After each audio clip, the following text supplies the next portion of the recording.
Assalamualaikum warahmatullahi wabarakatuh.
Alhamdulillahi rabbil alamin allazi nazzalal qur'an liyukhrijan nas minaz zulumati ilan nur wa yahdihim bima fihi minal huda wal furqan. Asyhadu an la ilaha illallah wahdahu la syarikalah wa asyhadu anna Muhammadan abduhu wa rasuluh sallallahu alaihi wasallam la nabiyya ba'dah. Allahumma sholli wa sallim wa barik ala nabiyyina Muhammadin wa ala alihi wa sahbihi ajma'in. Amma ba'du fa ya ibadallah, usikum wa iyaya bittaqallah faqad fazal muttaqun. A'udzu billahi minasyaitonir rajim. Bismillahirrahmanirrahim. Alam tara annallaha ya'lamu ma fis samawati wa ma fil ardh. Ma yakunu min najwa salasatin illa huwa rabi'uhum wala khamsatin illa huwa sadisuhum wala adana min zalika wala aksara illa huwa ma'ahum aina ma kanu summa yunabbi'uhum bima amilu yaumal qiyamah innallaha bikulli syai'in alim. Tidakkah engkau perhatikan bahwa Allah mengetahui apa yang ada di langit dan apa yang ada di bumi? Tidak ada pembicaraan rahasia antara tiga orang, melainkan dialah yang keempatnya. Dan tidak ada 5 orang, melainkan dialah yang keenamnya. Dan tidak ada yang kurang dari itu atau lebih banyak, melainkan dia pasti ada bersama mereka dimanapun mereka berada. Kemudian dia akan memberitakan kepada mereka pada hari kiamat apa yang telah mereka kerjakan. Sesungguhnya Allah Maha mengetahui segala sesuatu.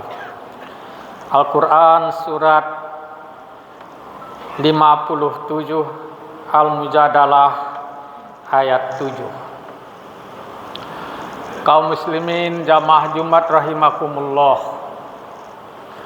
marilah kita senantiasa bersyukur kehadirat Allah Subhanahu wa taala di atas segenap nikmat yang telah diberikannya kepada kita. Dengan mensyukuri nikmat itu, maka Allah berjanji akan menambahnya. Sebaliknya marilah kita menghindarkan diri dari mengkufuri nikmat-nikmat itu. Karena ketika kita kufur terhadap nikmat yang telah diberikan kepada kita, maka akan datanglah azab Allah yang sangat pedih. La in syakartum la azidannakum wa la in kafartum inna azabi lasyadidah. Jika kau mensyukuri nikmat yang diberikan kepadamu, niscaya akan ditambah nikmat itu. Tapi kalau kamu engkar, maka azabku sangat pedih. Kaum muslimin jamaah Jumat rahimakumullah. Khutbah kita pada kesempatan ini adalah tentang penyebab mudahnya orang melakukan kejahatan. Dewasa ini merebak gejala. Begitu mudah, begitu enteng orang melakukan kejahatan, terutama yang berkaitan dengan ekonomi, berkaitan dengan harta, berkaitan dengan uang. Berbagai tindakan penipuan, mafia, termasuk tindak pidana korupsi, mudah saja orang melakukannya, dan itu meluas, merata di hampir seluruh strata kehidupan kita. Tidak di eksekutif, mereka-mereka yang dimanai menjalankan pemerintahan, sejak dari pejabat tinggi, ada menteri, ada gubernur, ada wali kota, ada camat, ada lurah atau wali nagari, terlibat kasus korupsi itu, terlibat kasus kejahatan bidang ekonomi itu. Begitu juga mereka yang ada di legislatif, Apakah itu di pusat, provinsi, kabupaten, kota. Banyak anggota DPR kita terlibat tindakan seperti itu. Begitu juga bagi penegak hukum. Apakah di bidang kepolisian, TNI, hakim, jaksa, bahkan KPK sendiri terlibat dalam tindakan kejahatan itu. Seharusnya mereka adalah orang-orang terhormat, orang-orang terpandang, orang-orang pilihan yang harus menjadi contoh tauladan bagi orang-orang di sekitarnya. Tapi ternyata kehormatan mereka, keteladanan mereka itu tidak mampu untuk membuat mereka terhindar daripada yang demikian.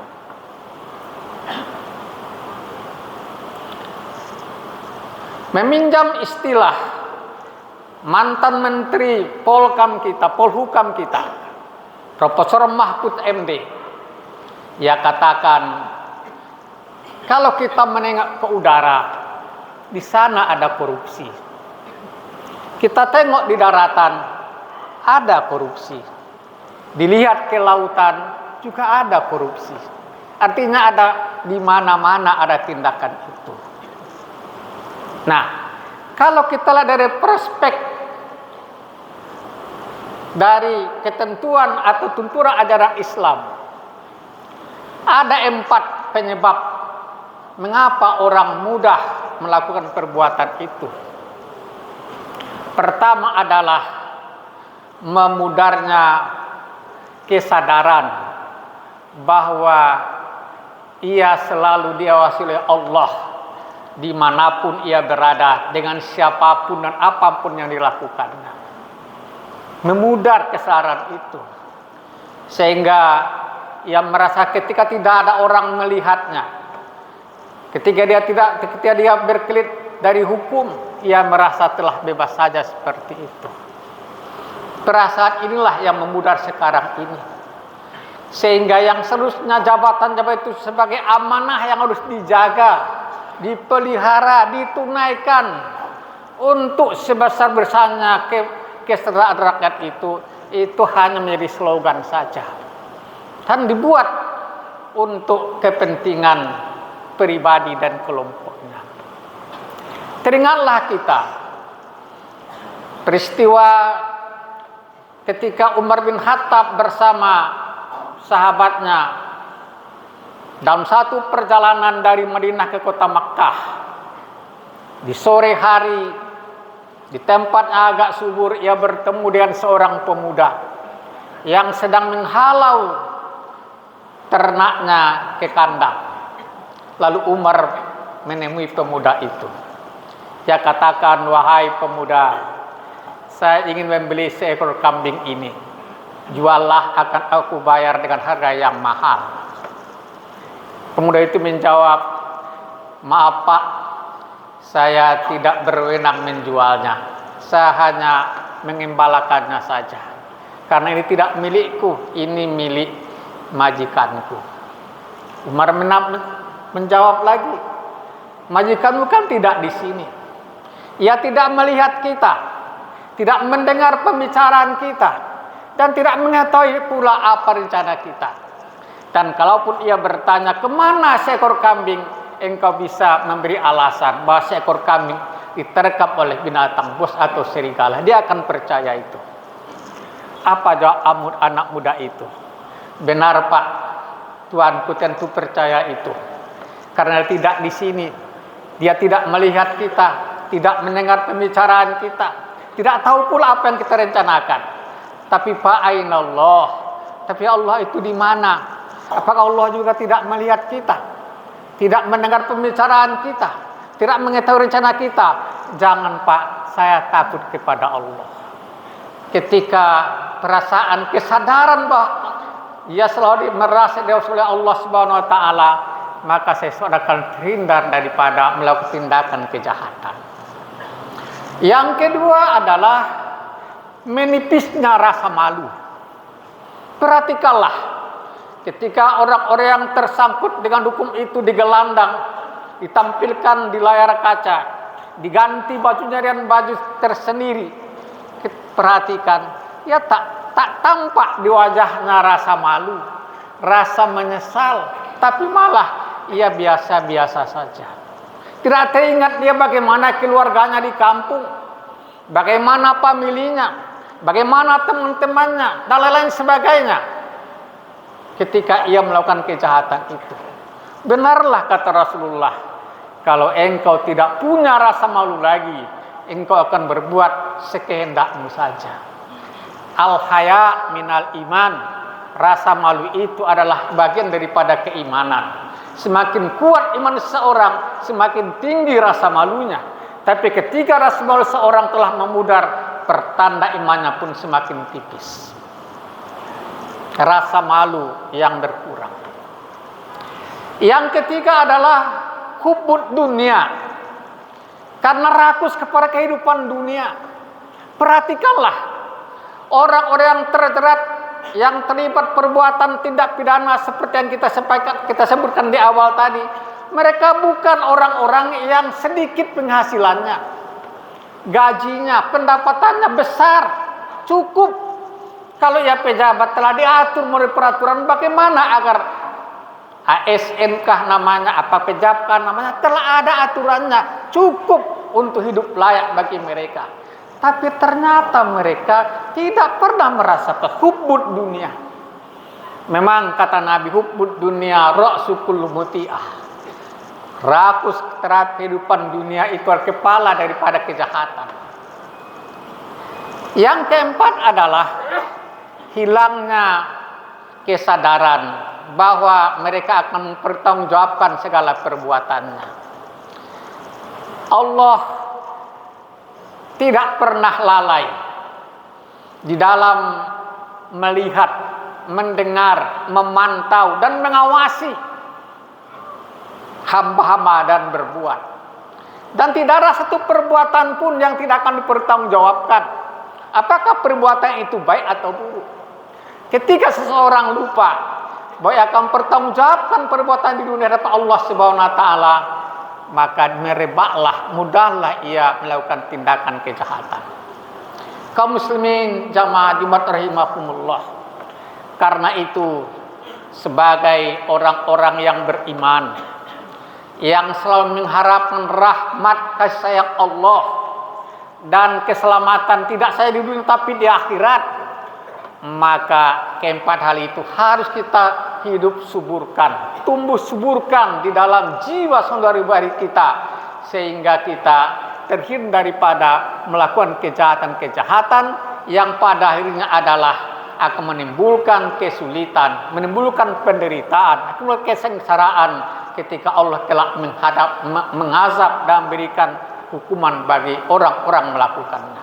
Faktabiru ya ulil absar lalakum turhamun.